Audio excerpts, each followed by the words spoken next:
கடைசி காலத்துல ரொம்ப நாளா உடம்பு சரியில்லாம இருந்தாருங்க, ரொம்ப நாளா படுத்த படுக்கையா இருந்தாருங்க, ரொம்ப நாளா ஹாஸ்பிட்டல் இருந்தாருங்க, ரொம்ப நாளா அப்படியே படுத்துட்டே இருக்காருங்க, பக்கத்தால படுத்துட்டாருங்க, இப்படி எல்லாமே இருக்கும். கடைசி 10 ஆண்டுகள் தான் மனிதனுடைய ஆயுள் காலத்தில். கடைசி 10 ஆண்டுகள் நீ செய்யக்கூடிய புண்ணியங்கள்லாம், நீ செய்யக்கூடிய நற்காரியங்கள் எல்லாம் வச்சுதான் கர்மாவை தீர்மானிக்கப்படுகிறது.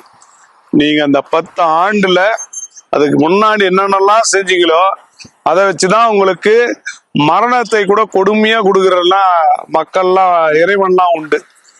சில மரணங்கள்ல கூட்டமே இருக்காது, சில மரணங்கள்ல டெத்துல யாருமே இருக்க மாட்டாங்க, அவங்க ஃபேமிலி மட்டும்தான் இருக்கும்.